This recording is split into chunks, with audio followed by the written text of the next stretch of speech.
दर्शकों ब्रेक तो बाद ਤੁਹਾਡਾ ਸਭ ਦਾ ਨਿੱਘਾ ਸਵਾਗਤ ਹੈ ਵੀਰ। ਜਿਸ ਤਰ੍ਹਾਂ ਕਿ ਪਹਿਲੇ ਸੈਗਮੈਂਟ ਤੇ ਜਿਸ ਤਰ੍ਹਾਂ ਭਾਰਤ ਜੋ ਹੈ ਉਹ ਕਰਤਾਰਪੁਰ ਕੋਰੀਡੋਰ ਨੂੰ ਡਿਲੇ ਕਰ ਰਿਹਾ ਹੈ, ਪਾਕਿਸਤਾਨ ਨੇ ਦਾਅਵਾ ਕਰ ਰਿਹਾ ਹੈ। ਇਸ ਉੱਪਰ ਡਾਕਟਰ ਸਾਹਿਬ ਨੇ ਆਪਣੇ ਵਿਚਾਰ ਦਿੱਤੇ। ਆਈ ਹੋਪ ਤੁਹਾਨੂੰ ਸਾਰਿਆਂ ਨੂੰ ਪਸੰਦ ਆਏ ਹੋਣਗੇ। ਹੁਣ ਆਪਾਂ ਜੋ ਅੱਜ ਦਾ ਅਗਲਾ ਇਸ਼ੂ ਹੈ ਉਸ ਉੱਪਰ ਆਪਾਂ ਡਾਕਟਰ ਸਾਹਿਬ ਦੇ ਵਿਚਾਰ ਸੁਣਦੇ ਹਾਂ। ਜੀ ਡਾਕਟਰ ਸਾਹਿਬ ਕੀ ਕਹਿਣਾ ਚਾਹੋਗੇ? ਦੇਖੋ, ਭਾਰਤ ਦੇ ਵਿੱਚ ਜਿੱਥੇ ਇੱਕ ਪਾਸੇ ਖੌਫ ਡਰ ਜੀ ਉਹ ਭਗਵਾ ਬ੍ਰਿਗੇਡ ਨੇ ਹਰ ਫੀਲਡ ਦੇ ਵਿੱਚ ਪੈਦਾ ਕੀਤਾ ਹੋਇਆ।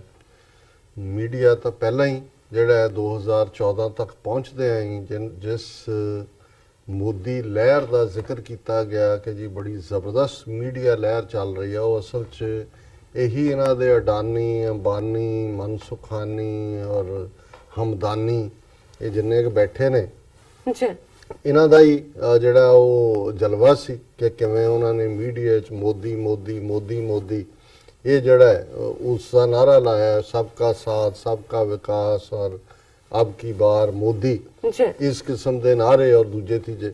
ਔਰ ਇਹਨਾਂ 5 ਸਾਲਾਂ 'ਚ ਫਿਰ ਉਹਨਾਂ ਨੇ ਕਿਵੇਂ ਇੱਕ ਉਹ ਮਾਹੌਲ ਸਿਰਜਿਆ ਕਿ ਜਿਹੜਾ ਮਾੜਾ ਮੋਟਾ ਡਾਇਸੈਂਟਿੰਗ ਮੀਡੀਆ ਵੀ ਸੀ 2014 ਜਿਹੜੀ ਥੋੜੀ ਬਹੁਤ ਆਵਾਜ਼ ਸੁਣਦੀ ਸੀ, ਉਹਦੇ ਤੇ ਵੀ ਕਿਸੇ ਤੇ ਇਨਕਮ ਟੈਕਸ ਰੇਟ ਪਵਾ ਤੇ ਕਿਸੇ ਤੇ ਕੋਈ ਹੋਰ ਉਹਨਾਂ ਦੇ ਜਦੋਂ ਤੁਸੀਂ ਕਾਰੋਬਾਰ ਕਰਦੇ ਹੋ ਔਰ ਉਹਨਾਂ ਮੁਲਕਾਂ ਦੇ ਵਿੱਚ ਜਿੱਥੇ ਸਾਰਾ ਸਿਸਟਮ ਕਰਪਟ ਹੈ, ਕਿਤੇ ਨਾ ਕਿਤੇ ਕੋਈ ਨਾ ਕੋਈ ਲੈਪਸ ਹੁੰਦਾ ਹੈ। ਨਾ ਵੀ ਹੋਏ ਤੁਹਾਨੂੰ ਡੀਮੋਰਲਾਈਜ਼ ਹੀ ਕਰਨਾ ਹੈ। ਜੇ ਅੱਧੀ ਰਾਤ ਤੁਹਾਡੇ ਘਰ ਆ ਕੇ ਇਨਕਮ ਟੈਕਸ ਵਾਲਿਆਂ ਦੀ ਔਰ ਦੂਸਰੇ ਮਹਿਕਮਿਆਂ ਦੀ CBI ਦੀ ਟੀਮ ਜਿਹੜੀ ਹੈ ਛਾਪੇ ਮਾਰਦੀ, ਅੱਧੇ ਤਾਂ ਵੈਸੇ ਹੀ ਦੌੜ ਜਾਂਦੇ ਨੇ ਕਿ ਜੀ ਵੀ ਇਹ ਸਰਕਾਰ ਨੂੰ ਪਸੰਦ ਨਹੀਂ ਹੈ। ਸੋ ਉਹ ਸਾਰੇ ਉਸ ਹਵਾਲੇ ਦੇ ਨਾਲ ਉਹਨਾਂ ਨੇ ਉਹਨਾਂ ਦੇ ਗੋਡੇ ਟਿਕਾ ਲਏ। ਸੋਸ਼ਲ ਮੀਡੀਆ ਦੇ ਉੱਤੇ ਇਹਨਾਂ ਦਾ ਖੁਦ ਅਮਿਤ ਸ਼ਾਹ ਦਾ ਇਹ ਕਹਿਣਾ ਕਿ ਜੀ ਅਸੀਂ ਇੰਨੇ ਮਿਲੀਅਨ ਲੋਕ ਜਿਹੜੇ ਨੇ ਉਹ ਬ੍ਰੇਕਫਾਸਟ ਟੇਬਲ ਦੇ ਉੱਤੇ ਹੀ ਅਸੀਂ ਉਹਨਾਂ ਨੂੰ ਪਰੋਸ ਕੇ ਦਿੰਦੇ ਆ, ਜਿਹੜੀ ਵੀ ਖਬਰ ਝੂਠੀ ਹੈ ਜਾਂ ਸੱਚੀ ਹੈ, ਵੱਡੇ ਪੈਮਾਨੇ ਤੇ IT ਸੈਕਟਰ ਦੇ ਲੋਕ EMPLOY ਕਰਕੇ। ਔਰ ਫਿਰ ਜਿਹੜੀ ਕੋਈ ਡਾਇਸੈਂਟਿੰਗ ਆਵਾਜ਼ ਕੱਲੀਕਾਰੀ ਸੀ, ਉਹ ਭਾਵੇਂ ਕਿਸੇ ਰਾਈਟਰ ਦੀ ਸੀ, ਕਿਸੇ ਲੇਖਕ ਦੀ, ਸਾਹਿਤ ਅਕਾਡਮੀ ਵਾਪਸ ਕਰਨ ਵਾਲੇ ਇਹਨਾਂ 4-5 ਸਾਲ 'ਚ ਮੋਤੀ ਰਾਜ ਦੇ ਜਿਹੜਾ ਉਹ 90 ਤੋਂ ਜ਼ਿਆਦਾ ਹੋਣਗੇ, ਉਹਨਾਂ ਦੀ ਖਬਰ ਵੀ ਗਾਇਬ ਹੋ ਗਈ। ਕੀ ਫਰਕ ਪਿਆ?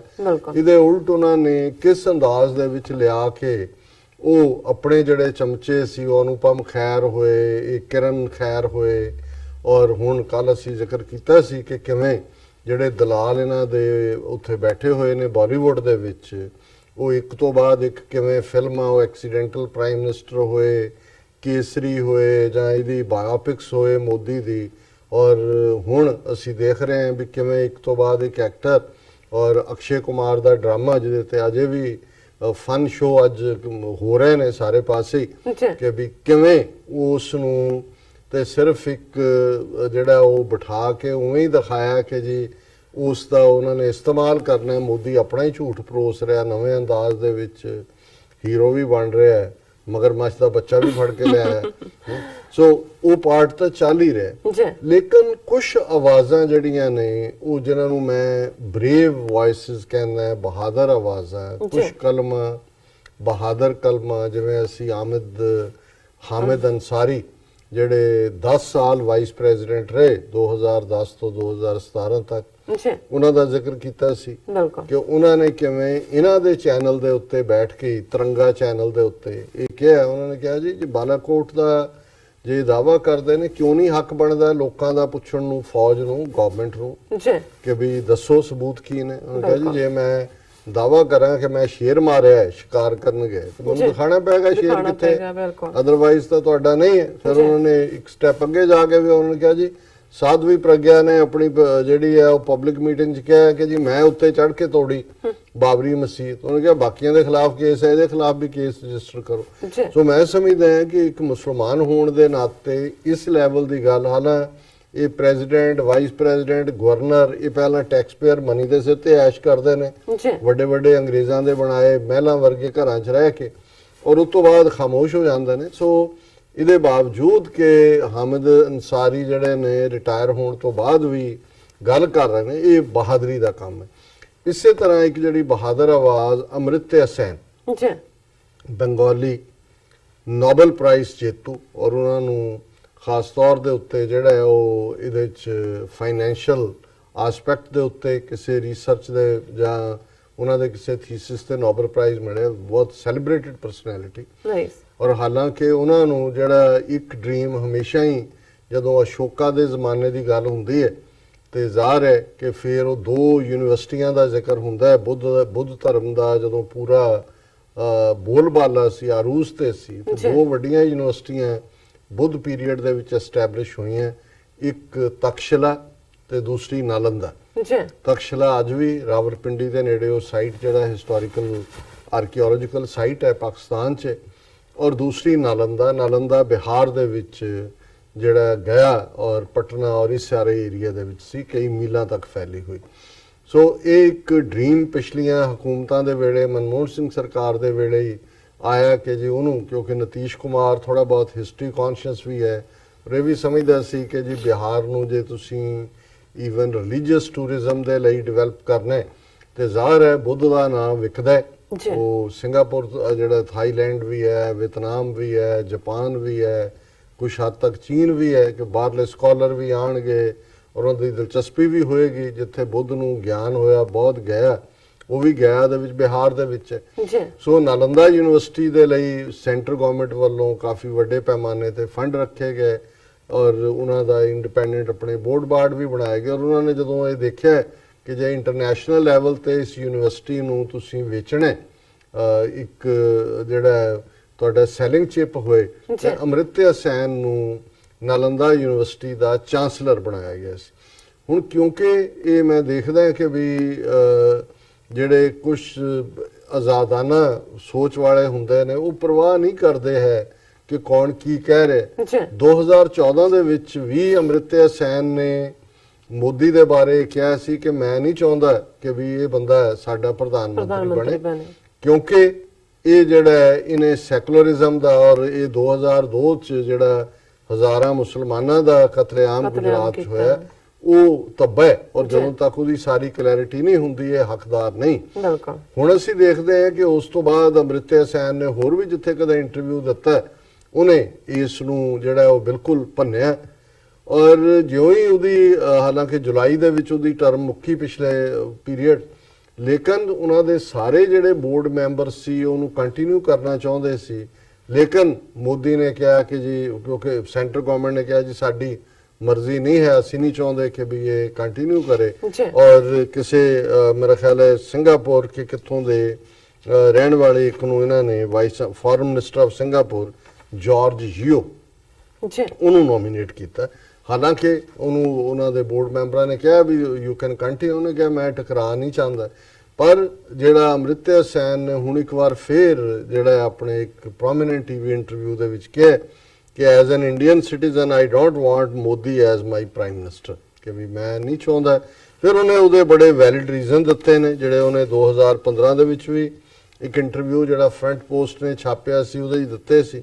ਉਹਨਾਂ ਨੇ ਇਹ ਕਿਹਾ ਕਿ ਵੀ ਇਹ ਜਿਹੜੇ ਸਾਰੇ ਆਸਪੈਕਟ ਨੇ ਜਿਨ੍ਹਾਂ ਦੇ ਉੱਤੇ ਕੰਮ ਹੋਣਾ ਚਾਹੀਦਾ, there is no particular reason to change. ਉਹਨੂੰ ਪੁੱਛਿਆ ਜੀ ਜਿਹੜਾ ਤੁਹਾਡਾ ਪਹਿਲਾ ਖਿਆਲ ਸੀ ਕਿ ਮੈਂ ਇਹਨੂੰ ਨਹੀਂ ਚਾਹੁੰਦਾ ਹੁਣ ਤੁਸੀਂ ਚੇਂਜ, ਉਹਨੇ ਕਿਹਾ ਜੀ ਕੋਈ ਰੀਜ਼ਨ ਨਹੀਂ ਹੈ ਚੇਂਜ ਕਰਨ ਦਾ, because the fear that I had that some of the worst aspects of previous government, neglect of basic education, neglect of healthcare, neglect of nourishment would continue and intensify, which is actually happening in the budget as cut in funds. And on top of that, problem of secularism would become more intense under the Hindutva rule. And particularly given the Gujarat riots controversy, my confidence in Modi's ability to be a defender of secular values isn't there.